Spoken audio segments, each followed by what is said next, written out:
রূপার এত বছর পরে নিজের দিদিভাইয়ের সাথে এইভাবে দেখা হয়ে যাবে সেটা হয়তো রূপা ভাবতে পারেনি। কারণ রূপা থেকে সেনগুপ্ত বাড়ির প্রত্যেকটা মানুষ একটা জিনিসই জানতো যে লাবণ্য সেনগুপ্ত মারা গেছে। ওইদিকে রূপার সাথে সেই দিনই দীপার ফোনে কথা হয়। রূপা বুঝতে পারে যে আমার খুব চেনা মানুষের একটা গলা আওয়াজ আমি পেলাম। কিন্তু রূপা ঠিক বুঝতে পারে না ওটা কার গলা। তারপরেই ঠিক হয় যে দীপা সেখানে আসবে। ওইদিকে সূর্য নিজের মেয়ের ছবি নিয়ে সে বসে থাকে। রূপার মনটা খুব খারাপ লাগছিল। বারবার তার দিদি ভাই, বাবা, মা, বাড়ির প্রত্যেকের কথা মনে পড়ছিল। সে ভাবল আমি একটু গঙ্গার ধারে গিয়ে বসি। সন্ধেবেলা ওখানে প্রদীপ ভাসালে আমার মনটা অনেকটা শান্ত হয়। তাই সন্ধেবেলা ওখানে গিয়েছিল সে প্রদীপ ভাসাতে। আর দীপাও গিয়েছিল মায়াপুরে প্রদীপ ভাসাতে। তারপরেই দীপার সাথে রূপার দেখা হয়।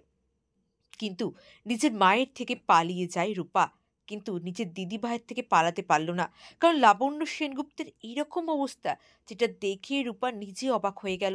যে দিদিভাই তুমি? তুমি বেঁচে আছো আর তোমার এইরকম অবস্থা? কি করে হলো? হ্যাঁ, লাবণ্য সেনগুপ্ত নিজের সমস্ত স্মৃতিশক্তি হারিয়ে তার আজকে এই অবস্থা। রূপা কি করবে এবারে? নিজের দিদিভাইকে নিয়ে সেনগুপ্ত বাড়িতে ফিরে যাবে? নাকি নিজের দিদিভাইকে নিজের কাছে আগলে রাখবে? নিজের আশ্রমে। আপনাদের কি মনে হয় কমেন্ট করে জানান। চ্যানেল নতুন হলে চ্যানেলটা সাবস্ক্রাইব করে দিন।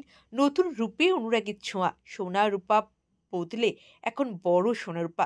কেমন লাগছে? সত্যি কি রূপা পারবে এবারে দিদিভাইকে নিয়ে সেনগুপ্ত বাড়িতে ফিরতে?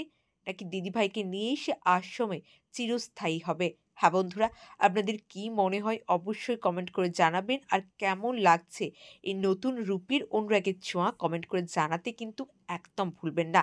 অনেক ধন্যবাদ সকলকে ভিডিওটি দেখার জন্য। ভালো থাকুন, সুস্থ থাকুন, পাশে থাকুন।